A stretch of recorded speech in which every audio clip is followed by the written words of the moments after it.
Bueno, la idea es mostrar un poco no solamente lo que estamos actualmente haciendo, sino cómo fue la historia, porque esto es una línea de investigación. Nosotros, como bien decía Guillermina, comenzamos allá por el 2000, fines de 2014, principios del 2015, con esta línea de investigación en función de poder estudiar y profundizar los trastornos lipídicos de distintos ángulos, de distintas áreas, en función de su evolución no solamente clínica y bioquímica, sino adentrándonos en lo que es el mundo de la genética y tratando de producir y generar básicamente conocimiento, que es la idea de todo investigador. Eh, Cuando uno ve y analiza un lipidograma, un resultado de un trastorno, de un resultado lipídico, uno siempre tiene que considerar que cuando ese resultado del análisis lipídico es desproporcionadamente alto a lo que uno pretende o puede ver en el paciente en este caso, bueno, uno tiene que pensar en un componente genético. ¿Qué significa esto? Llevado a la práctica, si uno tiene un paciente que hace ejercicio, come sano, se cuida, no tiene malos hábitos y tiene un colesterol demasiado elevado o los triglicéridos demasiado elevados, bueno, uno tiene que pensar que el componente o el resultante de este análisis tiene que ver más con la genética que básicamente con los hábitos del paciente. Entonces, el nivel lipídico, cuando se excede lo que uno básicamente pretende o puede llegar a observar, tiene que pensar siempre que la genética está predominando en el resultado. ¿Cómo definimos hoy hipercolesterolemia severa? Básicamente es el conjunto de estos trastornos lipídicos que tienen característicamente altos niveles de colesterol LDL, esta LDL o lipoproteína de baja densidad, por más de 190 miligramos por decilitro. Obviamente hay que excluir las causas secundarias. Ustedes saben que hay distintos tipos de enfermedades como el hipotiroidismo, la insuficiencia renal crónica, el síndrome nefrótico, la colesterolosis. Eh, Básicamente los fármacos pueden generar aumento de colesterol muy elevado. Cuando se excluyen estas causas secundarias, bueno, uno puede hablar de hipercolesterolemia severa. Y tiene distintos tipos de causas o motivos la hipercolesterolemia severa. Fundamentalmente la hipercolesterolemia familiar, cuando vamos a ver ahora y vamos a explicar específicamente de qué se trata. La hipercolesterolemia poligénica, donde también nos vamos a explayar en unos momentos. La hiperlipidemia familiar combinada, que es una especie específica de dislipidemia genética. La citoesterolemia, que está dada cuando hay una alteración en el receptor de ABCG5-G8, específicamente para que se entienda, es aquellos pacientes que hiperabsorben el colesterol de la dieta. La xantomatosis cerebrotendinosa, donde la mutación o la variante está en el CYP27A1. La deficiencia de la lipasa ácida lisosomal o LIPA. La mutación o variante en el STAP1, que básicamente hay menos de 10 casos descritos en el mundo. El aumento de la lipoproteína pequeña. Y se plantean la posibilidad de que existan otros genes, la interacción entre gen y la incapacidad hoy por hoy, desde el punto de vista de las técnicas, de detectar otro tipo de variantes. Pero no sale de estas, son 9, porque acá está repetida la 3, de estas 9 causas básicamente de la hipercolesterolemia severa. ¿Cómo enfocamos entonces un paciente con hipercolesterolemia severa? Sabemos que tiene LDL más de 190. Podemos tener un paciente con hipercolesterolemia familiar, donde la mutación se da básicamente en estos 3 receptores, LDL, estos 3 genes, el receptor del LDL, el ApoB o la PCSK9.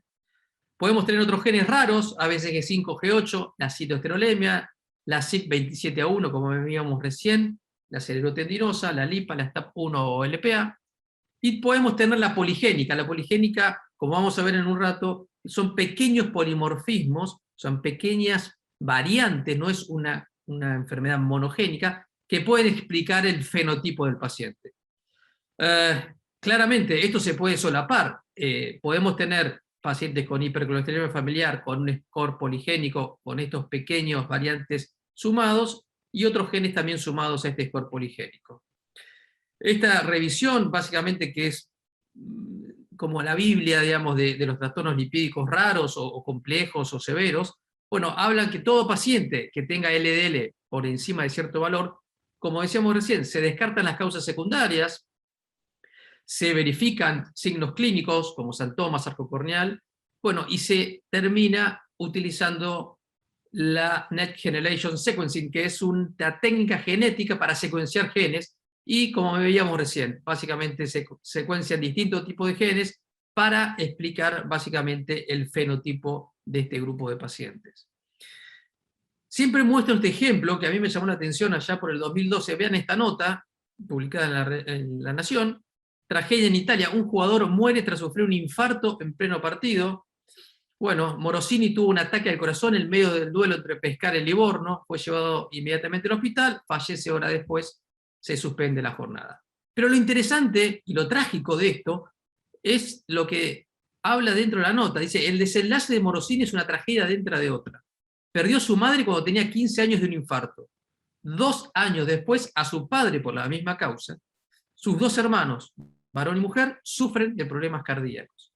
¿Qué les quiero decir con esto? Que estas son enfermedades básicamente prevenibles y familiares. Y como vamos a ver a continuación, este tipo de situaciones son prevenibles hoy en día. La hipercolesterolemia familiar tiene característicamente elevados niveles de LDL colesterol, como decíamos recién, desde muy temprana edad. Tiene antecedentes familiares de eventos cardíacos precoces, antecedentes personales, la gente o las personas tienen eventos cardiovasculares de forma precoz. Tienen 2 estigmas o signos clínicos característicos, que son los santomas tendinosos y el arco corneal precoz menos de 45 años. Hay criterios clínicos bastante conocidos en el mundo de los trastornos lipídicos severos, los criterios DASH de las clínicas holandesas de lípidos, que son los más utilizados. Luego hay criterios norteamericanos como el MedPET o los criterios en Inglaterra como el Simon Brun. ¿Por qué se genera esta enfermedad, la hipercolesterolemia familiar? Bueno, decíamos recién, hay variantes o mutaciones. Hoy se habla más de variante que de mutación. ¿Por qué les digo esto? Porque en la genética, hablar de mutación tiene una implicancia que es algo patológico, y no toda variante es patológica. Hay variantes que no tienen significado. Entonces, la variante, fundamentalmente en el receptor de LDL, hace que la lipoproteína, el colesterol asociado a esta lipoproteína, circule en la sangre, no pueda ser captada por el hígado, se deposita en la pared interna de las arterias y genera fundamentalmente los eventos vasculares a temprana edad. Esta enfermedad, la hipercolesterolemia familiar, tiene un patrón autosómico dominante. Para los que no conozcan bien, esto es la forma más fácil de entender la herencia o este tipo de herencia. ¿Por qué? Porque no saltea generación. Por ejemplo, pensemos que el padre es el que está enfermo, el que está de negro. Bueno, nosotros vamos a heredar cada uno de nosotros un alelo paterno y un alelo materno de cualquiera de los genes. Bueno, si se hereda el alelo que está mutado en este caso, bueno, se va a manifestar la enfermedad. Eso es autosómica dominante. No saltea generaciones. Vean ustedes, este hijo no recibió el alelo del padre. Bueno, los hijos, o sea, los nietos no van a poder tener la enfermedad. Ahora, esta hija sí recibió el alelo mutado y la puede transmitir. Y este hijo que recibió el alelo mutado, si tiene hijos con una mujer con el alelo mutado, tienen la chance de estos hijos tener los 2 alelos mutados. Esto significa que no saltea generación y cada uno de los descendientes tiene 50% de chance de manifestar la enfermedad. Hay 2 formas, básicamente: la forma heterocigota, donde, como decíamos recién, si este es el alelo mutado en la madre en este caso, y estos son los 2 alelos del padre, bueno, tenemos el 50% de que uno de los hijos tenga la enfermedad. La forma homocigota, o mucho más severa, es cuando 2 personas tienen alelo mutado y una de la descendencia hereda el alelo paterno y el alelo materno mutado, donde básicamente la manifestación es mucho más severa. Hay una subclasificación de los homocigotas, que significa el homocigota verdadero, donde la mutación es en el mismo gen, el compuesto donde son 2 alelos del mismo gen, y el heterocigota doble, cuando son diferentes variantes en 2 alelos diferentes. Para la forma clínica son muy similares el verdadero homocigota, el heterocigota compuesto o el doble heterocigota. ¿Cuál es la gran diferencia? Bueno, básicamente, como he explicado recién, la forma heterocigota tiene una prevalencia de 1 en 250 versus la homocigota, que es 1 en 600.000. El LDL en la forma heterocigota tiene más de 200, en la homocigota más de 500. Las manifestaciones cutáneas fundamentalmente son los santomas tendinosos en la forma heterocigota, y en la forma homocigota tenemos santomas tendinosos, pero también tuberosos y planos. El arco corneal se presenta entre los 20 y los 45 años, en la forma heterocigota, en la forma homocigota antes de los 20 años, y las manifestaciones de aterosclerosis se producen entre la cuarta y la quinta década en la forma heterocigota, y dentro de las 2 primeras décadas en la forma homocigota, como veíamos el caso del jugador de fútbol.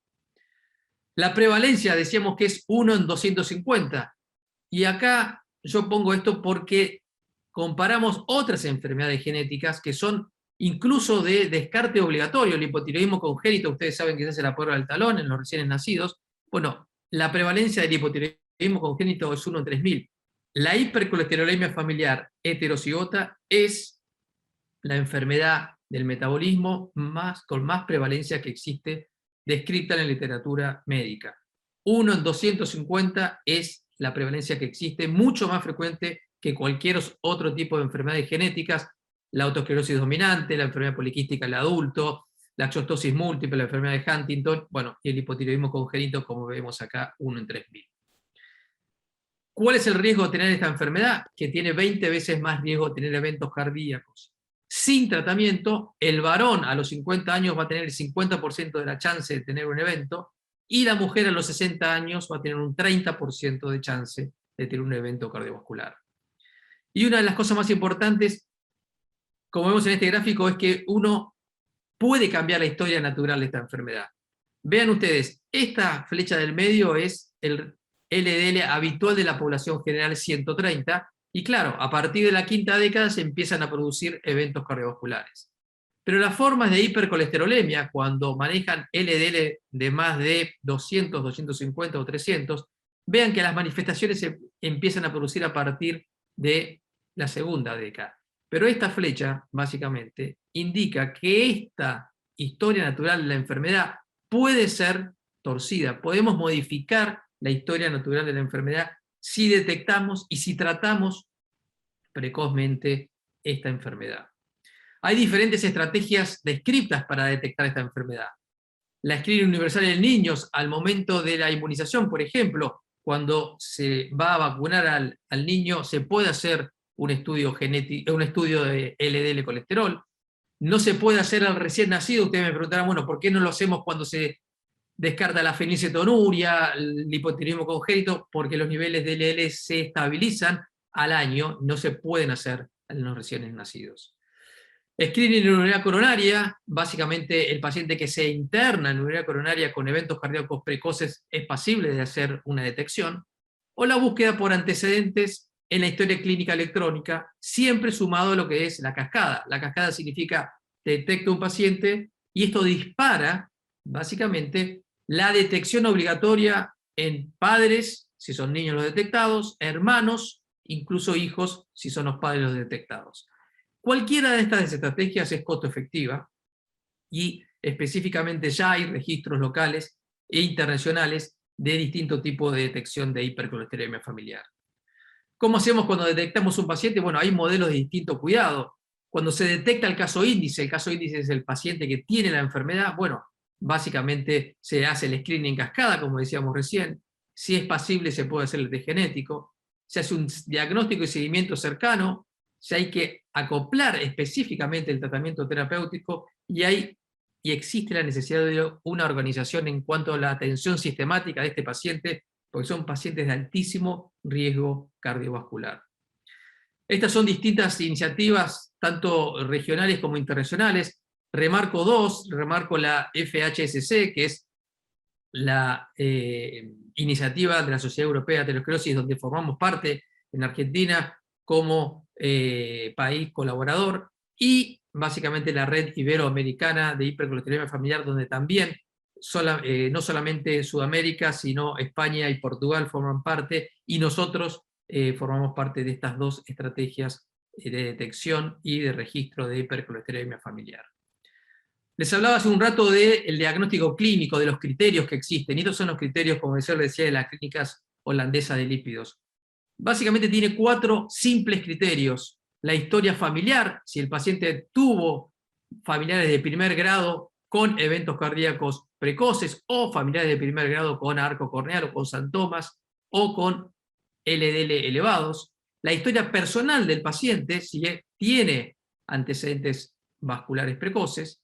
El examen físico, donde se buscan 2 signos, el santoma tendinoso y el arco corneal, y los datos bioquímicos, el valor del LDL. Entonces sabemos que con un análisis, el valor del LDL, examinando al paciente y preguntándole la historia familiar y personal, uno suma los puntajes, y si el paciente tiene 8 más puntos, ya tiene un diagnóstico certero. El análisis genético es adicional, no es necesario, pero sí suma. Directamente, si tiene una variante en alguno de los 3 genes, el receptor, el ApoB o PCSK9, bueno, ya suma 8 puntos, pero sepan ustedes que esto es un diagnóstico bastante simple de hacer con criterios clínicos. Cuando hablamos de arco corneal precoz, es esto el arco corneal precoz. Estos son pacientes de nuestro registro, básicamente hemos hecho una revisión también y publicada. Vean que es este arco alrededor, digamos, del iris. Puede tener el arco corneal completo, como en el caso de esta paciente, puede ser arco corneal incompleto, y siempre nosotros le decimos, cuando enseñamos a detectar este signo, que hay que levantar el párpado superior, porque muchas veces aparece el arco corneal por encima y no por debajo, entonces perdemos la posibilidad de detectar el arco corneal si está en hora 12. Esto es como si fuese un reloj, hora 12 está ahí arriba. ¿Qué son los santomas tendinosos? Otro paciente de nuestro registro y otra revisión que hemos publicado también sobre lo que son los santomas. Vean estas excrescencias sobre las superficies extensoras de los tendones de las manos. Los santomas tendinosos pueden aparecer no solamente en las manos, en las rodillas, en los codos y en los tendones de Aquiles fundamentalmente. Y cuando vemos niveles de LDL ahora, vemos que aquel paciente que tiene más de 200 de LDL, la probabilidad de tener hipercolesterolemia familiar supera el 80%. Claramente vamos a tener pacientes con más de 200 de LDL y no van a tener hipercolesterolemia familiar, así como vamos a tener pacientes con hipercolesterolemia familiar donde van a tener menos de 200 de LDL. Pero por convención, básicamente uno debería sospechar o debería empezar a comenzar a pensar en hipercolesterolemia familiar cuando el valor del LDL supera los 200. ¿Por qué? Porque si nosotros tenemos de este lado, a la izquierda, el valor del LDL, básicamente con las hipercolesterolemias comunes, o el LDL de 130, 140, 150, a partir de 190, 200 sospechamos la hipercolesterolemia familiar heterocigota, y a partir de los 400 la homocigota. Bueno, veamos que el fenotipo explica claramente los niveles de LDL. Esto es básicamente la genética, y el riesgo cardiovascular claramente aumenta cuanto mayor es el valor de LDL colesterol. Y lo que yo les he explicado en principio es esto: la hipercolesterolemia familiar es una enfermedad que no se cura. Yo les explico a mis pacientes, no se van a curar de esto, esto es como el color de sus ojos, nació con eso y van a morir con esto. Pero es una enfermedad tratable. Vean ustedes la evolución en el tiempo, y esto tiene que ver con distintos tipos de fármacos, fundamentalmente las estatinas, básicamente cómo han logrado poder bajar los niveles de LDL colesterol, incluso asociando ezetimibe y hoy nuevos fármacos como los inhibidores de PCSK9, llevando pacientes que tenían 400 de LDL a valores de menos de 100 con la triple terapia disponible. Y ustedes dirán, bueno, baja el LDL, pero ¿hay evidencia de que el paciente viva más o viva mejor? Sí, claro. Vean ustedes esta curva. Estos son pacientes que tienen hipercolesterolemia familiar, tratados con estatinas, y estos son pacientes que no tienen hipercolesterolemia familiar. Vean la diferencia que hay con los pacientes en amarillo que tienen la enfermedad pero que no son tratados. Claramente, el tratamiento de estos pacientes en forma precoz les asegura que van a vivir como si no tuviesen la enfermedad. Claro, hay que detectarlos y hay que tratarlos en forma precoz. Vean básicamente el porcentaje libre de eventos en los adultos tratados. Estos son los pacientes adultos tratados y estos son los no tratados. Claramente un paciente que recibe el tratamiento y lo cumple, prácticamente está libre de eventos en comparación de aquel paciente que no recibe el tratamiento. Vean, como yo les explicaba, un 40% de pacientes en este gráfico a los 12 años va a tener eventos cardiovasculares. Y esto es una vez más, cuanto antes se comienza el tratamiento, mejor es el pronóstico. Pacientes, niños y padres tratados, básicamente vean los niños cuando son tratados, no tienen eventos cardiovasculares después de muchísimo tiempo de tratamiento, siempre y cuando sean detectados en forma precoz. El tratamiento básicamente es bastante simple, entre comillas. El tratamiento no farmacológico a todo paciente, las medidas higiénico-dietéticas, no fumar, hacer actividad física, mantenerse activo, comer sano. Pero también hay que explicarle a estos pacientes que con esto no alcanza, porque esta es una enfermedad genética. No le sirve al paciente decirle cuando viene a la consulta, vaya, haga más ejercicio, coma mejor y vuelva, que le vamos a volver a repetir los análisis, porque ese paciente va a volver muy decepcionado, porque no se va a mover el valor de LDL colesterol, o el valor se va a mover mínimamente. Por eso es que el tratamiento farmacológico es indispensable. Básicamente con estatinas, hay distintos tipos de fármacos, no viene al caso que les explique cuáles son. Incluso hay tratamientos de aféresis, que es una especie de diálisis, para que se entienda, de LDL colesterol. Adentrándonos ya y metiéndonos específicamente en lo que hemos ido trabajando durante todos estos años, nosotros hemos denominado nuestra línea de investigación, podemos decir hoy, y hemos comenzado con el estudio Da Vinci. El estudio Da Vinci es el estudio, jugando un poco con las letras, y ahora vamos a ver por qué Da Vinci, el estudio argentino de prevalencia en hipercolesterolemia familiar. Nuestro gráfico lo hemos diseñado nosotros, vean que es una arteria con aterosclerosis donde atraviesa toda la familia, básicamente sin distinguir. Uno puede pensar que son los que están en blanco los afectos o los que están en grises, y es un trabajo, ha sido un trabajo inicialmente de colaboración entre el Ministerio, la Municipalidad de General Pueyrredón, la Universidad de Buenos Aires, la Facultad de Farmacia y Bioquímica de la UBA y obviamente la Universidad FASTA. ¿Por qué le pusimos Da Vinci? Bueno, básicamente porque se piensa, se cree y se sabe que probablemente la Mona Lisa haya sido la primera descripción de esta enfermedad en la literatura. La Mona Lisa tiene un santelasma palpebral y tiene un santosma, y si uno lo ve, esto está descrito en la literatura, básicamente, uno puede analizar que la Mona Lisa falleció en forma precoz a los 37 años, por eso es que se piensa o se preguntan en distintos tipos de publicaciones si la Mona Lisa sufría de hipercolesterolemia familiar o de altos niveles de colesterol, de ahí el nombre Da Vinci. Nosotros empezamos, como decíamos, en el 2014 con el diseño del registro en conjunción con la Secretaría de Salud del municipio. Comenzamos con la escritura del manual de procedimientos, hicimos una validación externa con el doctor Pedro Mata en España, especialista en la materia y uno de los primeros investigadores de hace más de 20 años de esta enfermedad.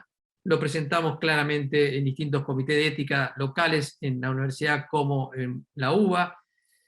Esto es una cosa importante. Tuvimos y tenemos hoy en día apoyo irrestricto económico. ¿Y esto básicamente qué significa? Esto significa pedir un grant.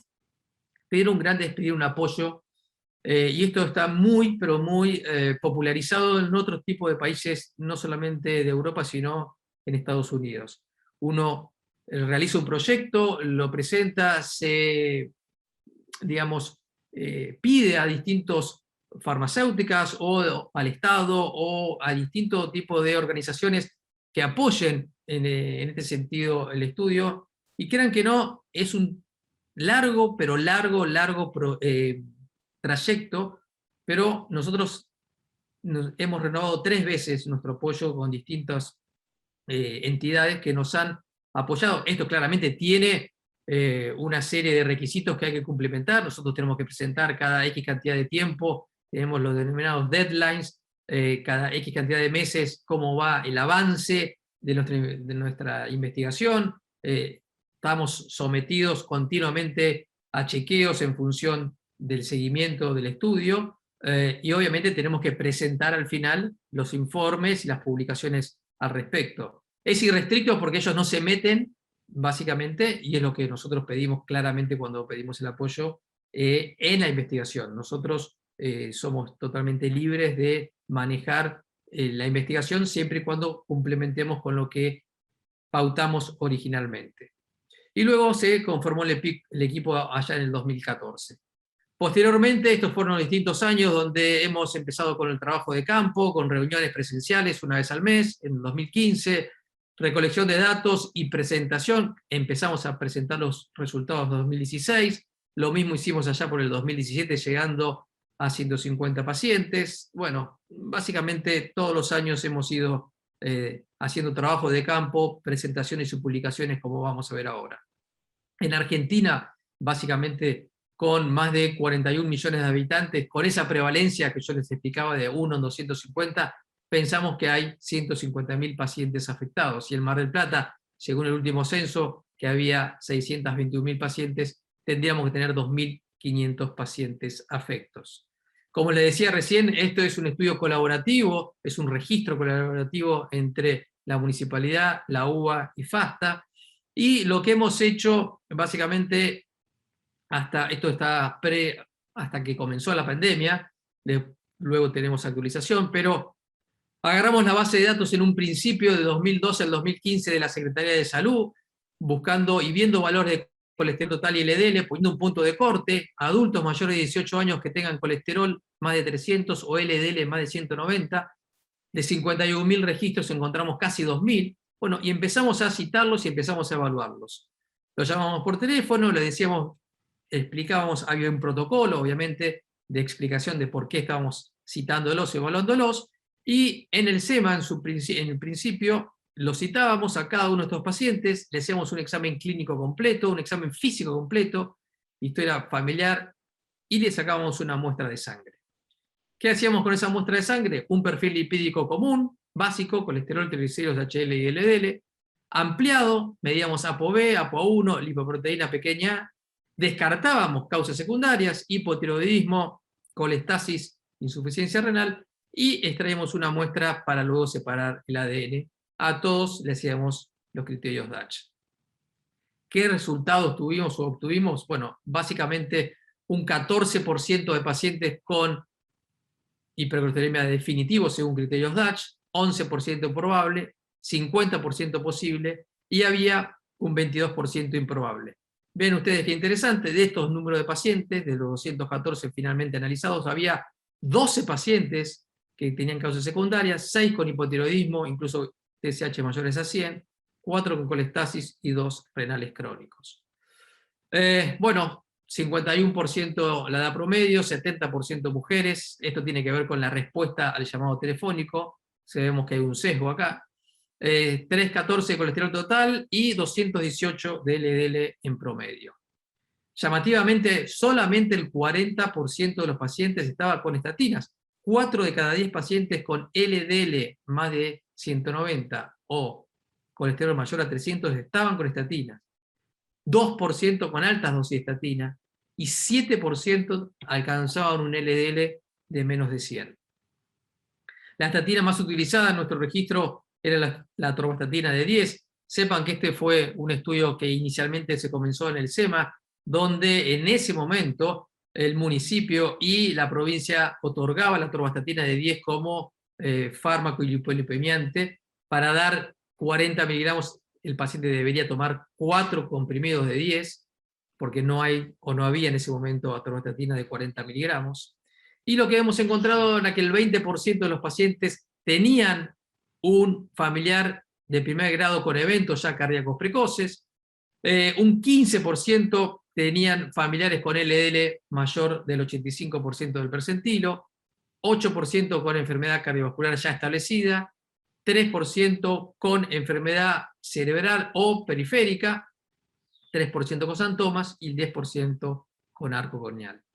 Estos son algunos ejemplos y yo les quiero presentar básicamente 2 casos específicos. Este señor de 48 años que tenía 369 de LDL y 433 de total. Esta es la cicatriz, la cirugía cardiovascular, un paciente que a los 45 años, bueno, recibió una cirugía de un triple bypass, y vean los santomas que tenía sobre la superficie de las manos. Este paciente le hicimos estudio genético y tenía una mutación en el receptor de LDL. La familia de este señor, este es el paciente, específicamente, bueno, este es el paciente, el que está en rojo, el caso índice. El padre bueno, también 82 años con 300 de LDL, la hermana básicamente 47 años con 287 de LDL, y nuestro paciente tiene dos hijas, una que está con hipercolesterolemia familiar, hoy tratada, otra hija sin afectación. Bueno, y tiene una sobrina también afectada y un sobrino sin afectación. Lo interesante de destacar es que cuando uno hace lo que se denomina la cascada familiar, como es una enfermedad autosómica dominante, bueno, uno puede ir detectando básicamente distintos cuadros en distintos familiares. En este caso es una paciente mía de la consulta, no es un paciente del registro, pero es un ejemplo bien clásico de esta enfermedad, una mujer de 54 años que había sido operada varias veces de santelasmas palpebrales, había ido al cirujano plástico para que le saque santelasmas de los párpados, tenía 376 de LDL. También tenía en los pies, vean ustedes, estos son santomas, bastante poco frecuentes de verlos en los pies, pero son santomas. Bueno, esta señora tenía 1, 2, 3, 4, 5, 6 hermanos. Un hermano más joven falleció a los 39 años de un infarto, y luego nosotros hicimos test genético a todos los hermanos, y tenía un hermano afecto, otro hermano afecto, dos hermanas también con hipercolesterolemia, solamente un hermano sin enfermedad.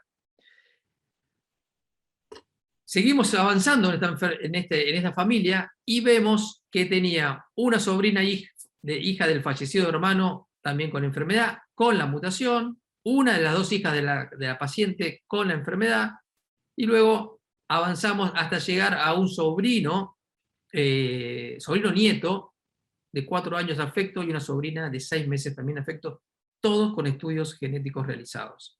Cuando fuimos para arriba, la madre había fallecido a los 83 años de un infarto, y la abuela había fallecido a los 42 años de un infarto, y básicamente le pedimos una foto de la madre del caso índice, la madre, esta señora, bueno, tenía santelasmas clásicos a nivel palpebral, y tenía la cirugía de revascularización. Se había muerto a los 83 años de enfermedad cardiovascular, pero a los 62 había sido operada el corazón con un triple bypass.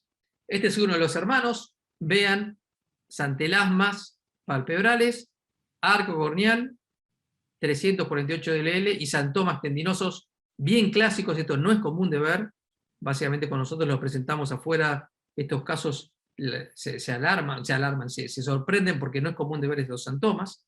Este es el otro hermano, el hermano mayor, también con santomas, y yo les puse a los dos hermanos sobre el escritorio que nos muestren las manos, porque esta es una enfermedad familiar, básicamente. Estos son los dos hermanos, los dos con la mutación, los dos con el LD alto, los dos con santomas tendinosos.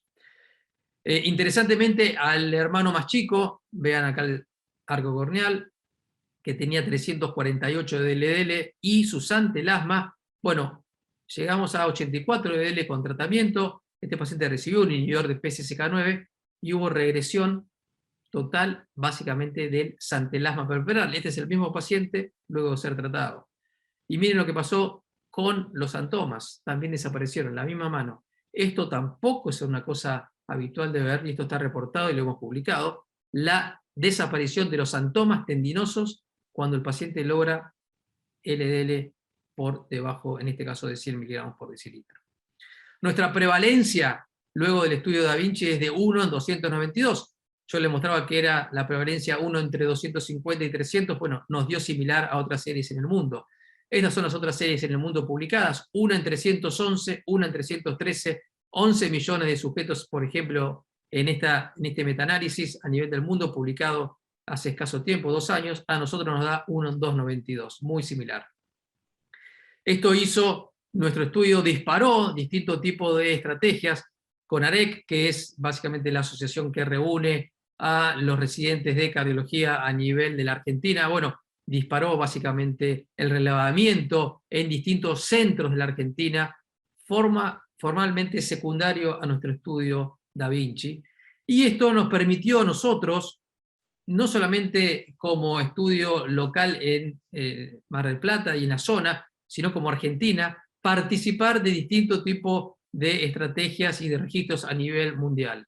Este es el registro básicamente que yo les explicaba de la Sociedad Europea de Aterosclerosis, donde nos han permitido publicar nuestros resultados del estudio Da Vinci. Y aquí, esta publicación de Lancet, donde figuramos como uno de los países que colabora específicamente en la detección sistemática a nivel mundial, desde el estudio Da Vinci en Argentina, publicando en revistas de alto impacto. ¿Qué podemos hablar de la genética? Ya hablamos de la bioquímica, ya hablamos de la clínica. Bueno, cuando uno tiene una variante patogénica, cuando uno descubre que el paciente tiene LDL alto, pero aparte de LDL alto tiene esa variante, bueno, el riesgo de tener un evento cardiovascular es altísimo. Vean ustedes acá la variante monogénica. Esta es la variante. Este es el paciente que tiene LDL alto, pero tiene aparte una mutación. Bueno, tener variante, o sea, tener mutación y tener LDL alto, aumenta muchísimo el riesgo cardiovascular. Y cuando yo les explicaba de la parte monogénica versus la poligénica, bueno, sabemos que esta enfermedad es monogénica, es un gen que se altera, lo más común es el receptor del LDL, pero también puede ser la PCSK9 o el ApoB, puede haber otros genes, pero eso es lo que lleva el driver o lo que aumenta el LDL colesterol, el monogen. Pero también nosotros no somos un gen.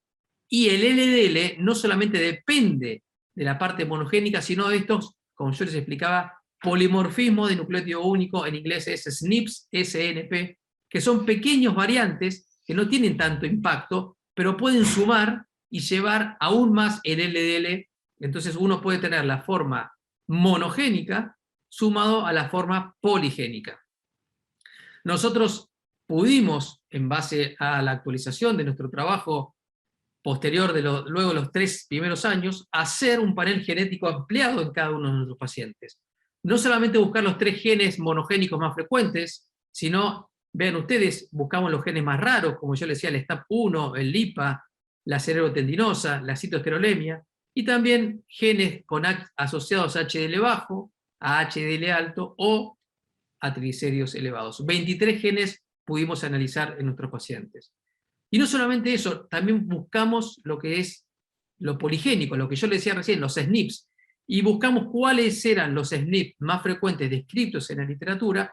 Hicimos 10 SNPs en nuestra población para ver si se explicaba el fenotipo, que es lo que uno ve en el laboratorio, en base a la genética. ¿Qué encontramos? Bueno, básicamente, en aquellos pacientes que tenían definitivo más de 8, bueno, básicamente había 61% de nuestros pacientes que tenían gen mayor, esos genes comunes, un 5% genes de otro tipo, 24% sin mutación y un 10% que estaba explicado por el score poligénico. Esta 75 o 76, en este caso, por ciento de explicación genética es lo que se describe en la literatura mundial. Estamos en cifras similares a otros registros o otros países. Cuando claramente no es definitivo, sino que es probable, aumenta casi al doble la falta de una explicación genética, sino que esto es más ambiental y no tanto genético. De otra manera explicado, básicamente los genes clásicos de HF, bueno, se explican en un 29% en todo nuestro corte. Cuando nosotros le sumamos básicamente otras mutaciones, se suma este 29 a un 21%, y cuando le aplicamos la parte poligénica, básicamente suma un 6% más en nuestros pacientes. De estos son básicamente la torta de distribución de los pacientes en función de las mutaciones. El receptor de LDL claramente se lleva la mayoría de los casos, ApoB el menor caso, y los pacientes sin mutación detectada en la mayoría de los casos de toda nuestra población estudiada. Y cuando uno ve y analiza, bueno, y le agrega otros genes, bueno, básicamente a los genes clásicos de hipercolesterolemia familiar, que son estos, le agregamos otros genes mayores o el score poligénico, veamos cómo se explica en mayor cantidad la presencia de LDL, colesterol elevado o el fenotipo de FH. Pero claro, también nosotros tratamos de explicar y buscarle explicaciones a aquellos pacientes que decimos, bueno, este paciente tiene fenotipo de hipercolesterolemia familiar. El paciente tiene santomas, es definitivo para el DASH, para el criterio clínico, pero bueno, tenemos básicamente un grupo de pacientes donde no tenemos explicación genética. Le aplicamos a los 23 genes, le hacemos otro tipo de estudios genéticos, como son grandes rearreglos, es una cuestión técnica, le agregamos el score poligénico, y de 21 pacientes con diagnóstico definitivo, básicamente tenemos un grupo, 6 pacientes, que no encontramos explicación genética. ¿Puede haber otros genes? Puede haber otros genes. ¿Puede haber algún tipo de incapacidad en la detección? También es raro porque la NGS, la Next Generation Sequencing, básicamente detecta todo tipo de variantes, pero tenemos 6 pacientes de los 21 que son clínicamente definitivos sin variantes reconocidas. Estos son básicamente los pacientes, vean los valores de LDL, todos arriba de 200, incluso arriba de 300, varios con santomas, de estos 6 pacientes, 4 tenían santoma, y arco corneal también. Esto es muy interesante y bastante raro de ver en función de los análisis que hemos realizado. ¿A quiénes básicamente le indicamos un test genético? Bueno, cuando claramente tenemos una alta sospecha de que el trastorno lipídico es puramente genético, cuando hay historia familiar, el padre, el abuelo, el tío, el hermano tiene dislipidemia familiar, cuando tiene síndromes clínicos asociados, cuando hay una seguridad de que este resultado nos va a modificar conducta. Es importante saber y explicarle al paciente que un test genético probablemente le ayude a sus hijos, a sus nietos, a sus hermanos o incluso a sus padres. Cuando está disponible y hay otro tipo de terapéuticas para aplicar, hoy cuando uno pide este tipo de fármacos más modernos, fármacos costosos, bueno, uno se puede apoyar, se puede amparar en un test genético. No, me ha ayudado a mí en mi práctica cotidiana de tener que pedir a una obra social, a una prepaga, básicamente un fármaco de alto costo y decir, bueno, este paciente tiene la enfermedad porque tiene el test genético. Esto nos ayuda básicamente a la aprobación de fármacos. Bueno, como decía recién, la elección y la opción de nuevas terapéuticas. Se puede participar de programas de investigación farmacológica, los estudios clínicos farmacológicos nos ayudan a descubrir nuevos fármacos y esto es indispensable para mejorar el pronóstico de nuestros pacientes. Tiene que haber, obviamente, un ida y vuelta con el paciente y hay que explicarle las implicancias de un test genético porque puede tener que ver también con lo que es la planificación familiar. Uno le puede decir al paciente, 1 en 250 tiene tu enfermedad, ten en cuenta de que si vos vas a tener hijos con una persona que tiene la misma enfermedad, la chance de tener un hijo con esta enfermedad aumenta sustancialmente. Yo siempre digo que toda investigación tiene que tener 3 pasos. Si uno investiga y no presenta, se queda a mitad de camino. Pero si uno investiga, presenta y no publica, bueno, también se queda a mitad de camino. Nosotros hemos presentado sistemáticamente nuestros resultados. Estos son algunos de los pósters que hemos presentado a nivel nacional en los distintos tipos de congresos, congresos de cardiología, congresos de investigación clínica, congresos de genética, en cuanto a los resultados que hemos obtenido desde el 2015 a la fecha. El último de los estudios es el presentado el año pasado en el Congreso de la SAC, básicamente un estudio prospectivo de la adherencia de nuestros pacientes.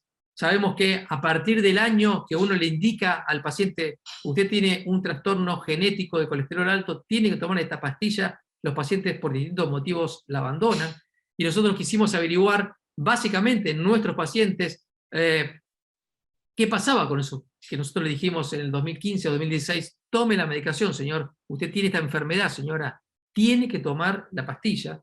Bueno, básicamente lo que hicimos fue recabar los datos que teníamos de esos pacientes del año 2015 y 5 años después, ¿qué había pasado con nuestros pacientes? ¿En qué grado estaban o en qué lugar estaban, básicamente? ¿Qué hicimos? Bueno, los llamamos por teléfono. Le dijimos, recuerda que nosotros lo llamamos y lo citamos en el año 2015, 2016 en el SEMA, le dimos la información, le entregamos el informe, le indicamos básicamente que tome la medicación, en qué está tomando, no está tomando, tuvo un evento cardíaco, a veces llamábamos y nos encontrábamos con algún familiar diciéndonos que el paciente había fallecido o incluso había tenido un infarto. Bueno, básicamente de 115 pacientes que contactamos con una edad promedio de 56, un desvío estándar más o menos 10, básicamente por el uso de estatinas, y más del 70% de sexo femenino, encontramos básicamente esto. 63% de las mujeres estaban tomando la medicación y solamente el 43% de los hombres. Vean ustedes que esto fue lo que nosotros nos encontramos en 2015. Los pacientes, 41% del total estaban tomando medicación. ¿Recuerdan? 4 de cada 10. Bueno, mayormente mujeres. Bueno, ¿cuál fue la persistencia de la toma? Bueno, había menos pacientes tomando la medicación en el año 2020. ¿Por qué la gente no tomaba? Porque no tenía seguimiento, por motivos personales, porque tenían mialgias o alteraciones musculares por la toma de la medicación. Había un 13% que no tenía acceso, y básicamente había un porcentaje no menor en los cuales el médico que le seguía no le había dado la medicación o no le había indicado posteriormente la medicación. Pero bueno, cuando uno ve y analiza que de los 19 participantes que estaban tomando la medicación, ninguno de ellos había tenido eventos cardiovasculares, pero sí, vean, 3,4% habían fallecido y 15% habían tenido un evento de los pacientes que no habían estado tomando la medicación. O sea, no tomar la medicación durante estos 5 años llevó a que 15% tengan un evento y 3,4% habían fallecido. Ninguno de ellos de los que estaban tomando la medicación. Entonces, básicamente, esto nos permitió llegar a la conclusión de que había un bajo uso de tasa de estatinas en el sector público por falta de control o indicación o incluso de seguimiento médico, con alta incidencia de eventos cardíacos fatales y no fatales, y que a pesar de que las estatinas estaban incluidas dentro de los medicamentos esenciales de todo centro de salud, bueno, distintos tipos de implicancias, barreras culturales, organizativas, socioeconómicas e incluso educacionales, limitan el correcto tratamiento. No solamente presentamos dentro del país, nosotros tenemos una línea de investigación y de presentación básicamente en el Congreso Europeo de Aterosclerosis.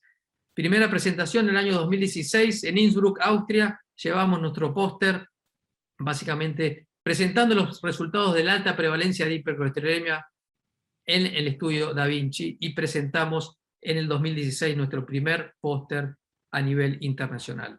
Segundo póster, básicamente al año siguiente en República Checa, en Praga, el estudio genético de pacientes con hipercolesterolemia familiar definitiva o probable, un estudio básicamente que acá incluimos gente de Ontario, Canadá, y gente básicamente también de Harvard, donde analizamos los casos que hemos podido en su momento publicar y presentar con causas genéticas.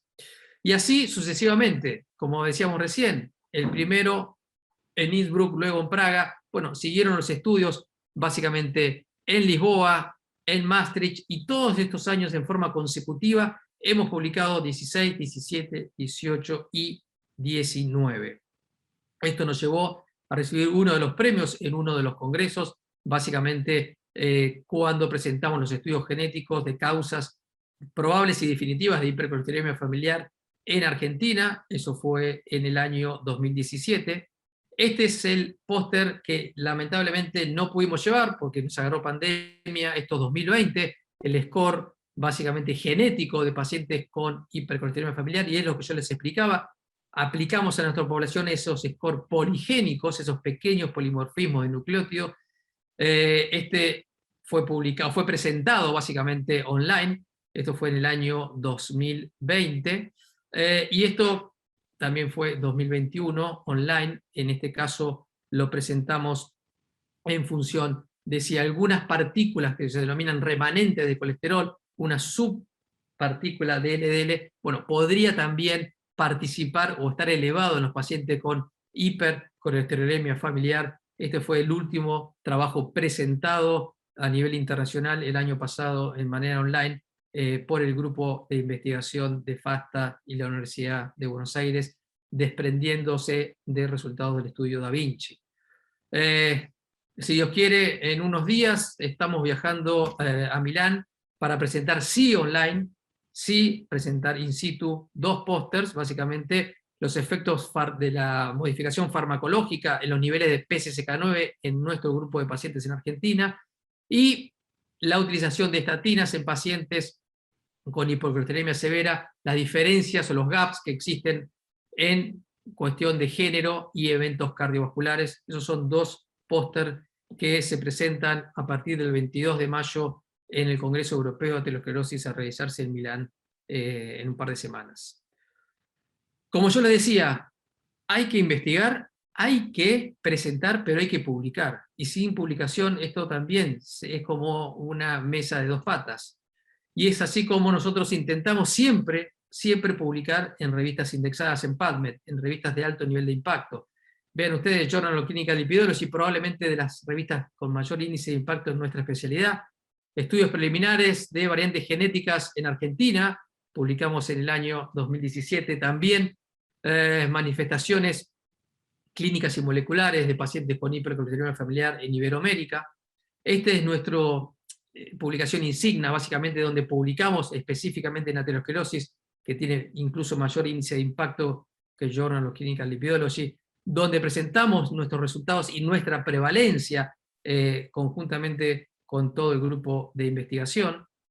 Esta fue la publicación también en una revista indexada, en este caso mexicana, básicamente incorporando ya exalumnos y alumnos de la carrera de medicina. Agustina Sorobe, alumno, en este caso, en ese momento era alumna de la Facultad de Medicina, Benjamín Sainz, exalumno recibido de la Facultad FASTA, básicamente, bueno, los estudios genéticos negativos, y en este caso, en ATBB, otra revista de alto nivel de impacto, donde publicamos y presentamos los casos y los resultados de las formas homocigotas que tenemos en Argentina. Ven ustedes que en Argentina tenemos al día de hoy solamente 8 pacientes detectados con la forma severa u homocigota. Este creo que es el último estudio publicado. Sí, este es el último de fines del año pasado. Básicamente el estudio prospectivo en función del uso y la persistencia de los hipolipemiantes, que era lo que hablábamos recién. Bueno, y una vez más, no solamente el grupo de FASTA, sino bueno, alumnos, exalumnos y docentes de la universidad en conjunto, investigando, presentando y publicando estudios de investigación. ¿Qué nos queda para el futuro, para ya ir terminando? Básicamente nuestro estudio sigue y continúa. Nosotros queremos y pretendemos seguir investigando nuestro grupo de pacientes. En este caso estamos viendo y tenemos el grant que va a finalizar a finales del año 2023 en función de investigar básicamente condiciones proaterogénicas en este subgrupo de pacientes, midiendo y calculando distintas formas de ver LDL colesterol, determinando y midiendo remanentes, midiendo lipoproteína pequeña a, midiendo PCSK9 circulante, endotelina, que es un factor proaterogénico, y básicamente siguiendo la categorización y los resultados genéticos. ¿Qué hemos aprendido en todo este proyecto, en este largo viaje del 2014 hasta la fecha? Bueno, que hoy necesitamos para la enfermedad específicamente distintos tipos de actores para mejorar la situación. El gobierno de la salud pública, grupo de ayuda a pacientes, la comunidad médica científica, la industria farmacéutica y biotecnológica que apoye la investigación y obviamente los pagadores como obras sociales y prepagas. ¿Cuál es nuestro futuro o el desafío en el corto o mediano plazo? Continuar con el estudio de Da Vinci en Mar del Plata, expandir el programa a otras ciudades y localidades como lo hemos hecho, sumar otros actores, en este caso a detectar y tratar más cantidad de pacientes con hipercolesterolemia familiar, y compartir nuestra experiencia, trabajar en forma conjunta, presentar los resultados y publicarlos, en este caso a través de la red iberoamericana de hipercolesterolemia familiar, e importantes sociedades científicas como la Sociedad Europea de Aterosclerosis, la Sociedad Internacional de Aterosclerosis, la Sociedad Norteamericana de Hipercolesterolemia Familiar. Esto es un poco la línea de tiempo, el timeline de lo que hemos hecho desde el año 2014-2015, cuando comenzamos con el estudio Da Vinci. Vean ustedes, 2015 comenzamos, 2016 primeras publicaciones, 2017 llegamos a 225 pacientes, nuestra primera publicación, 2018 presentamos en el Foro Internacional de la World Health Federation, 2019 llegamos a 400 pacientes detectados, 2020 más de 650 pacientes detectados, y hoy tenemos la idea de seguir expandiendo nuestro estudio, nuestro registro, investigando, presentando y publicando. Hoy, más de 610 pacientes analizados con clínica y más de 150 con genética, más de 50 cascadas familiares, más de 30 presentaciones en encuentros o meetings nacionales y 15 presentaciones en encuentros internacionales, 15 publicaciones en revistas nacionales y 6 publicaciones indexadas en PubMed en nuestra línea de investigación. Para concluir, entonces, sabemos que esta enfermedad, la hipercolesterolemia familiar, es un trastorno genético frecuente. La característica es que tiene altos niveles de colesterol LDL y eventos cardiovasculares en forma precoz. Es un trastorno subdiagnosticado y subtratado a nivel mundial, pero sabemos que el tratamiento que se instaura precozmente ha demostrado reducir riesgo de eventos y mejorar incluso mortalidad. Los resultados muestran nuestros que 1 en 292 tienen hipercolesterolemia familiar clínica. Esto nos permitió y nos permite realizar estudios de diagnóstico en cascada y mejorar los tratamientos. Menos del 50% de los pacientes detectados estaba bajo tratamiento y la mayoría de estos pacientes no tenían el objetivo del LDL de menos de 100. Los estudios genéticos básicamente nos van a ayudar y nos ayudan a aportar datos específicamente de nuestra región. Sepan ustedes que ni Chile, Uruguay tiene algunos estudios genéticos, pero no Chile, sí algo de Brasil, pero no Colombia. Hay muy pocos países de Latinoamérica que tienen el registro que nosotros hemos logrado alcanzar en base a los estudios genéticos. Toda dislipemia entonces tiene un componente genético, siempre. La expresión fenotípica, o sea, lo que el paciente demuestra, tiene que funcionar como disparador para el planteo de un test genético. Hay diferentes indicaciones para hacer un test genético. Y la genética aplicada a la hipercolesterolemia severa, bueno, es una herramienta útil, aunque no es indispensable para empezar un tratamiento. No tenemos que hacerle a todo paciente estudios genéticos. El acceso al test genético hoy no es algo de ciencia ficción, no es una utopía. La disponibilidad existe. Si uno se mueve, si uno pregunta, si uno es inquieto, bueno, va a conseguir hacer un estudio genético porque mejora el pronóstico y el tratamiento de nuestros pacientes. Esto básicamente es un trabajo colaborativo y esto es una foto que yo siempre muestro. No están todas las personas que están involucradas o han estado involucradas. Vean esta foto del año 2015. Estos son ya médicos recibidos, algunos incluso que han terminado la residencia, alumnos de FASTA.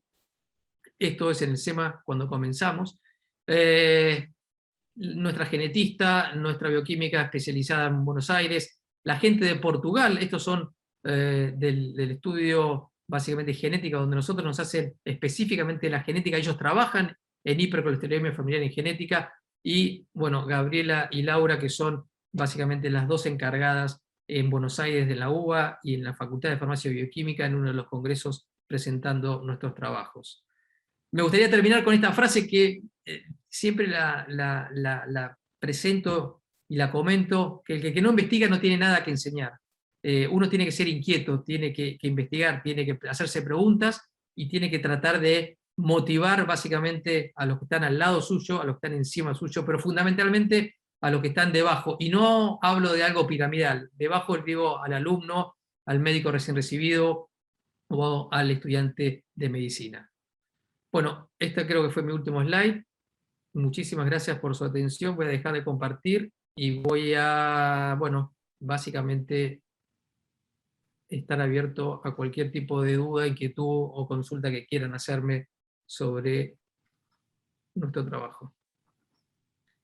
Bueno, Pablo, excelente la exposición. La verdad que visto así es interesantísimo todo el trabajo que venís realizando desde la facultad y en nombre de la universidad hasta la secretaria de investigación, la ingeniera Andrea Comas, presente también. Bueno, te felicitamos porque la verdad que es un orgullo tenerte investigador en nuestra unidad académica y muy clara tu exposición.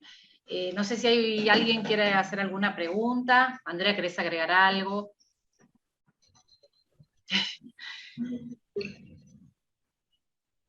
Hola, buenas Pablo, tardes. perdón. No, hable, por favor. No, adelante, Andrea, adelante. Disculpen. No, simplemente agradecerle al doctor Corral, que nos conocemos, creo, pobre, más por mail, que nos mandamos de ida y vuelta que personalmente, pero la verdad que el trabajo que realizan es excelente y como dijo Guillermina, no solo para las unidad académica, sino obviamente para la universidad. Es un orgullo para nuestra universidad contar con investigadores como usted.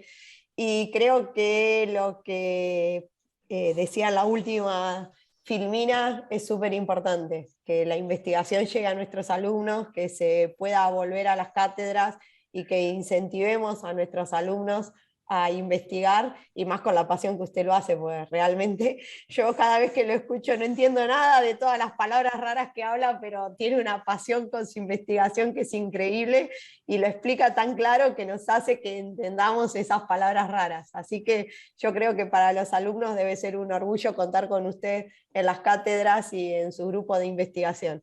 Así que le agradecemos que su investigación sea abierta a tantos chicos y que ahora, como dice usted, la mayoría ya son doctores. Así que bueno, Pablo, muchas gracias y como siempre estamos a disposición tuya para lo que necesites de la universidad. Gracias, Andrea, muchas gracias por tus palabras. Y perdón, Carlos, que le interrumpí. No, por favor. Buenas tardes, Pablo. Bueno, muchísimas gracias por la presentación, por la invitación. Y además, quiero hacer extensivo lo que recién mencionaba Andrea, por ejemplo, ¿no? Agradecerte en este momento como coordinador de la carrera el que hayas involucrado estudiantes desde hace tiempo, permanentemente. Y eso realmente es muy, pero muy, muy valorable.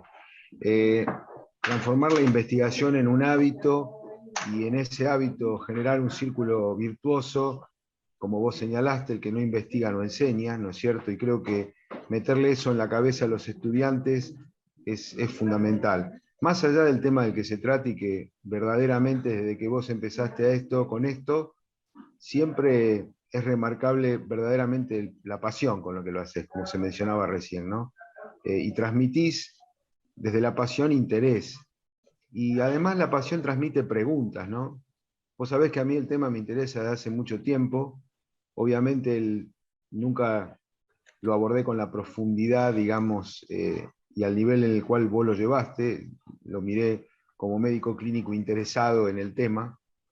Y bueno, realmente creo que nos deja a todos, independientemente de que en este momento en la reunión estemos representantes de distintas ramas, ¿no es cierto? Y de distintos ítems, no solo de la medicina, ¿no es cierto? Así que la pasión nos lleva a todos a que te sigamos en esto y que no solamente sea un seguimiento pasivo, sino desde donde estamos aportar, ¿no es cierto? Y yo justamente en eso había traído una pregunta para hacerte. ¿Para cuándo vamos a meternos a investigar el HDL? ¿No? Quiero decir, lo digo con la misma profundidad, porque como es la contracara del colesterol malo, yo no creo que sea totalmente la contracara. No sé si el HDL es tan bueno como dicen todo el HDL, pero bueno. Y verdaderamente una de las inquietudes era quizás abrir algo en este sentido, porque en la medida que uno observa, yo también tengo pacientes de hace años con HDL superior a 90, 100, casi todas mujeres, debo reconocer, ¿no es cierto? Y que creo que eso sería otro tema por ahí que si nos sentamos algún día, no sé, abrirlo como tema de interés.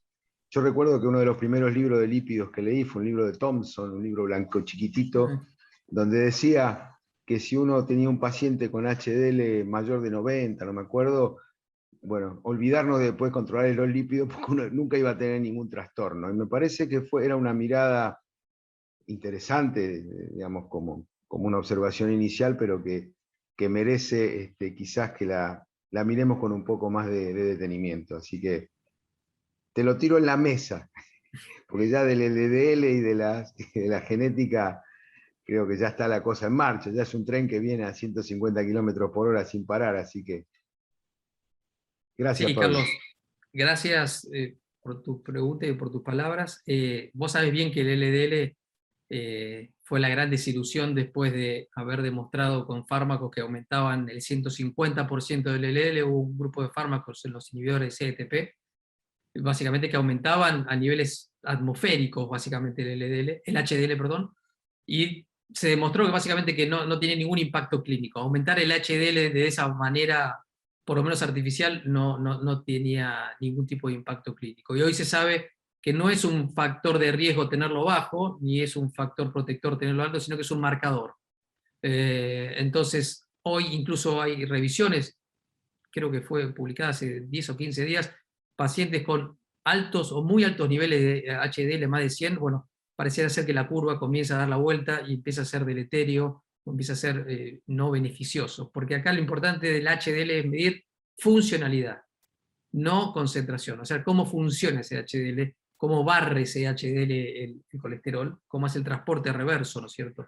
Y acá hay, digamos, lo difícil es medir cómo funciona ese HDL, no cuánto HDL uno tiene, sino si funciona bien o funciona mal, si transporta retrógradamente el colesterol hacia el hígado para después eliminarlo por vía biliar o no. Y eso, bueno, es muy interesante lo que vos planteás, pero también es muy difícil de corroborar cómo hacemos para medir la funcionalidad de ese HDL. Sabemos que incluso hubo estudios con infusión de HDL de personas que, digamos, del sur de Italia, que tenían niveles muy altos y no terminó funcionando. Bueno, pero sí, es algo que básicamente hoy el mundo de la prevención de lípidos y aterosclerosis lo está investigando. Así que bueno, recojo el guante y veremos a ver qué podemos hacer con el HDL. Pero yo lo que siempre digo, y volviendo al principio de tus palabras, y quizás lo que ha dicho Andrea, es, yo siempre le digo a los chicos o a los médicos más jóvenes que los invito a participar, esto es como un hobby, ¿no es cierto? Yo lo tengo como un hobby. Hay gente que le gustan los autos, hay gente que le gusta coleccionar estampillas, hay gente que bueno, a mí me gusta esto, yo tengo cierta pasión por esto. A mí cuando dicen, no, tenés que irte con, ahora yo tengo que ir, le comentaba hoy a Guillermina con el tubo del póster, imprimirlo, o sea, uno termina haciendo cosas al margen de su vida cotidiana, su familia, su trabajo, y nosotros vamos, imprimimos el póster, lo trasladamos, llegamos, lo pegamos, lo colgamos, o sea, y eso tiene que ver, pero uno cuando ve su póster finalmente colgado o su paper publicado o se encuentra en el PubMed junto con alumnos y le explicás lo que es a un alumno tener su primera publicación indexada y lo que le puede llegar a generar en el futuro para conseguir un mejor lugar en una residencia o en un trabajo. Bueno, básicamente tiene que ver con eso, con encontrar y sembrar esa semilla de la pasión de decir, bueno, seamos un poco más curiosos, investiguemos, dejemos un poco de lado el trabajo cotidiano, el asistencialismo. Esto tiene que ver con eso, con la pasión de que uno puede llegar a saber un poquito más de algo de la media y permitirle charlar y estar en otros lugares con gente que hace lo mismo que uno, siendo medio, entre comillas, raro, como algunos de mis amigos me dicen, sos raro porque te...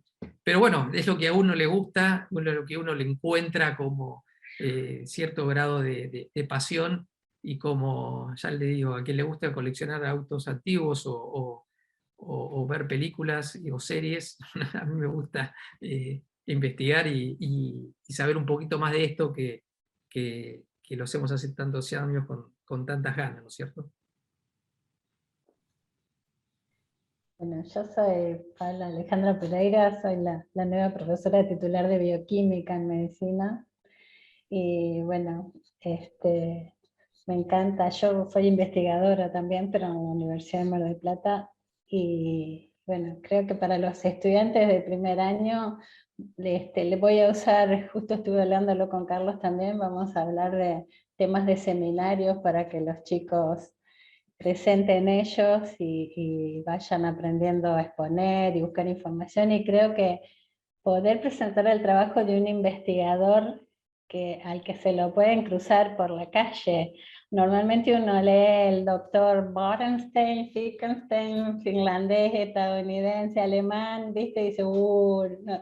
Que sepan que hay gente que investiga, que trabaja, que produce, que es una persona, él puede ser el papá de cualquiera de ellos o el vecino, y eso, que somos raros, en general los investigadores somos raros, porque nos pasamos horas sentados leyendo un mismo trabajo, buscándole la quinta pata al gato, pero bueno, salen cosas buenas, como vos decís, investigar y nada más, y esto de poder publicar y dar a conocer. Así que, bueno, sale la idea de usar tema para seminario de estos trabajos que vos mostraste, por ahí te vamos a consultar, y hasta por ahí quien te dice invitarte cuando ellos expongan el trabajo, asustarlos y cuando terminen de darlo, decir, bueno, ese es el doctor Corral, el autor del trabajo. Porque es eso, es dar ejemplos, ¿no? La universidad es eso, aprender a ser curioso, a crecer, a estudiar, y a seguir, estudiar toda la vida. No es estoy 4 o 5 años y terminé y me fui, es toda la vida seguir adelante. Y aparte lo que uno estudió hace 15 años, hoy es totalmente al revés. Porque y sí, esto, tener el HDL bajo, alto, ya está, sos sano para siempre. Dices, qué pavada, ¿de dónde saldrían semejantes cosas? Y bueno, pero era lo que... Y eso es lo que nos tiene que llevar a estar actualizándonos y decir, bueno, esto que le dijimos ayer, ahora ya no vale más, sigan estudiando y avanzando. Así que bueno, me encanta que pertenezcas al grupo de FASTA y te estaremos contactando. Mientras no estés en Milán, vamos a, No. a la vuelta.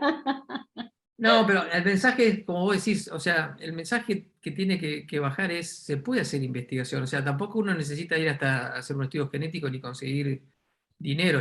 Yo comencé con la nada, o sea, preguntándome cosas y que sepan que se puede hacer, que el ámbito está, que los tutores están, porque como estoy yo, hay varios otros investigadores que pueden llegar a tener otra línea de investigación y tienen la posibilidad de ellos de ir y preguntar. Yo siempre fui abierto y vean la foto que yo publiqué con los alumnos, creo que esa fue la segunda camada de alumnos que se recibió. Hoy sigo en contacto con ellos a través de algunos, como Benjamín Sáenz, que trabaja conmigo en la investigación, o sea, que sepan que no es una utopía, no es que decir, bueno, no, el que investiga es porque está metido con un postdoc en Finlandia y tiene, no, nosotros a nivel local se pueden hacer cosas interesantes que tengan impacto y que tengan, digamos, después la posibilidad a ver, el hecho, yo no voy a negar que me encante viajar y lo he aprovechado y también lo he explotado en función de poder estar en contacto con distintos especialistas a nivel del mundo que hacen lo mismo, porque uno cuando va hurgueando y cuando está en lo específico se termina encontrando con un grupito que no son más de 40, 50 personas en el mundo que después todos los años nos encontramos en los mismos congresos actualizando o haciendo trabajo de colaboración con la gente de Portugal. Entonces, en ese sentido me parece que poder transmitir eso, que no es necesario estar en un lugar fuera del país haciendo puramente investigación para poder presentar, publicar y hacerse preguntas y obtener respuestas, ¿no es cierto? Las condiciones no son fáciles en este momento para ser investigador, pero nunca la han sido. Yo tengo historia de investigación y nunca fue fácil, no es que ahora es más difícil. Bueno, por ahí eso, ¿no? Hacerles hincapié a los jóvenes en que se puede y vamos a empujar. Sí, claro. Sí, eso no puede ser una excusa para no investigar. Las condiciones obviamente que no son fáciles. Guillermina es testigo de lo que nosotros trabajamos cada vez que solicitamos un grant. Y si no tenemos el grant, lo vamos a hacer igual, o sea, con distintos tipos de recursos. Obviamente que uno pretende avanzar y estar al mismo nivel para poder presentar y publicar, pero si no tenemos el grant, también se puede hacer, básicamente. Pero esto lleva, cada grant de presentación lleva prácticamente un año de preparación y después tenés como 6 a 8 meses de aprobación o no, y vienen las revisiones, hay que contestar, y todo es en inglés, y todo es, bueno, es parte del proceso, ¿no es cierto? Esto es el camino. Nosotros a veces vemos el paper publicado o el póster presentado, pero esto lleva todo un proceso de atrás, que yo también lo disfruto, la realidad es eso. No es que yo me quejo y digo, no, ahora me llegó para cambiar y revisar, y hoy tengo deadline la semana que viene de a ver cuántos pacientes ya detectados tenemos. Y bueno, eso forma parte, digamos, de una gimnasia que una vez que la bicicleta empieza a andar es investigar, como yo digo, investigar, presentar, publicar, investigar, presentar, publicar. Y es una bicicleta que es un ejercicio que después termina siendo automático. Pablo, me entusiasmaste tanto que de mañana voy al laboratorio del hospital a juntar todas las HDL, a todas las HDL altas. Sí, sí, bueno, así empezamos nosotros, es No, así. por Yo, eso, a ver, el mejor grant es el mejor grant inicialmente, y lo demuestran tus primeros trabajos, cuando empezaste a mirar Mar del Plata y quienes tenían ¿no es cierto? El primer grant es es ser inquieto y hacerse preguntas, digamos. Ahí empieza el primer pero, grant, ¿no? Después de pero todo tal lo cual. demás, Y seguro. yo creo que a ver, las dificultades creo que te fortalecen en algún punto. A ver, anécdotas, hay miles, digamos. Nosotros empezamos, imagínense, nosotros empezamos con un gabinete de la Secretaría de Salud, la mitad nos cambió, y cambió hasta el gobierno, o sea, había que empezar todo de nuevo, cuando son cosas que hoy lo contamos, que en ese momento es bueno, decimos, pero todo lo que habíamos avanzado y habíamos aprobado y teníamos, ahora tenemos que empezar de vuelta, porque había cambiado el secretario de Salud y había que empezar a comentarle de vuelta. Son cosas digamos, viéndolo en forma retrospectiva, te genera más ganas de seguir haciendo cosas, porque, bueno, básicamente son dificultades que uno va superando, ¿no es cierto? No, yo siempre digo, no vivimos en Copenhague donde uno aprieta el botón y bajan todos los datos que uno quiere y tiene 2 fellow, 3 postdoc y un investigador superior para analizar los datos. La realidad es que cuando se hace así de esta manera, como vos decís, Carlos, ir a tocarle el laboratorio la puerta y decirle, no me alcanzan los laboratorios de tal paciente o de tal grupo de pacientes de tal periodo de año que los quiero empezar a investigar y a citarlo y a ver, revisar historia clínica, bueno, ahí está, digamos, parte del secreto. Me parece que buscar eso ya te entusiasma de por sí, digamos. Bueno, Guilla, anotá todos los proyectos que salen de esta reunión. Estaba pensando lo mismo, digo, qué buen PDTS, un programa de detección precoz, ¿no? de esta condición que ya estas investigaciones podrían migrar directamente a un programa en conjunto, con las instituciones, con el municipio, bueno, un poco esto es lo que vos contabas en una de tus diapositivas, ¿no? Que se transforme en un programa y que haya un monitoreo permanente de esta población. La verdad que sería ideal. Bueno, no lo descartamos, quizás podamos, como un futuro proyecto para presentar Sí, en el sí, sí, sí. ministerio. Perfecto, sí, sí, sí, todo lo que te pueda surgir. A ver, muchas cosas quedan en el camino, pero muchas cosas van a seguir su curso, digamos. La realidad es que cuando uno va, entre comillas, el otro día veía la anécdota de Michael Jordan cuando dice que él ha sido una persona muy exitosa en su vida, y él contesta, sí, pero erré 9.000 tiros, digamos, en el camino. Yo hoy presento lo que se publica, pero lo que no se publica también está, y nosotros tenemos papers rechazados, revisores que no nos han aceptado, póster que no llegaron, o sea, pero bueno, forma parte del camino, ¿no es cierto? Y la realidad es que está buenísimo plantearse distintos tipos de objetivos porque van surgiendo cosas o te vas cruzando con personas o con otras ideas. Todo esto genera, digamos, una bola de nieve que siempre termina dando frutos. Siempre. El mayor o menor día siempre da frutos positivos. Y la interdisciplinariedad también es importante, no ver todo el mismo objeto, todo del mismo lado, cada uno decir lo que ve de distintos ángulos y armar un objeto mucho más rico, ¿no? Así que yo por ahí pienso lo de las proteínas, desde la bioquímica, hay tantos estudios que se pueden hacer de su estructura que determinan la funcionalidad y después la parte genética que es la que hace que se sinteticen de determinada forma. Se relacionan, hay muchísimos aspectos que se pueden estudiar, así que bueno. Lo tendremos en cuenta, Alejandra, para un próximo proyecto de investigación, sumarte como investigadora, por supuesto, todas las ideas son bienvenidas, más en proceso, en el marco de la acreditación.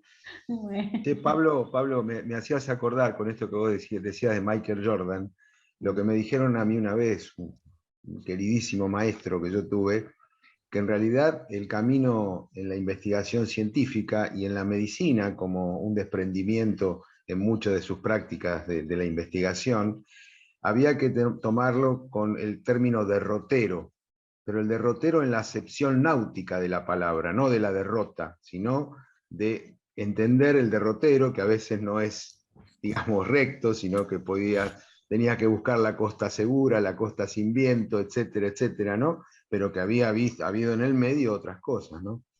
Eso, el derrotero claro, no en la seguramente. acepción, el derrotero con la acepción náutica de la palabra. Sí, sí, sí, tal cual, eso es así. Siempre hay un lado B o siempre hay cosas que no salen como uno quiere, pero, insisto, el final de la historia siempre eso refuerza, digamos, el hecho de seguir adelante y aporta más, digamos, al resultado que la cosa más simple, más directa, sin hacer atajos, porque la verdad que no existe el atajo acá en este caso, pero sí tratando de saltear las dificultades de la mejor manera posible. Sí. Bueno, muchas gracias a todos. Gracias Pablo, gracias Carlos, gracias Guille y gracias a las chicas que se conectaron a la charla.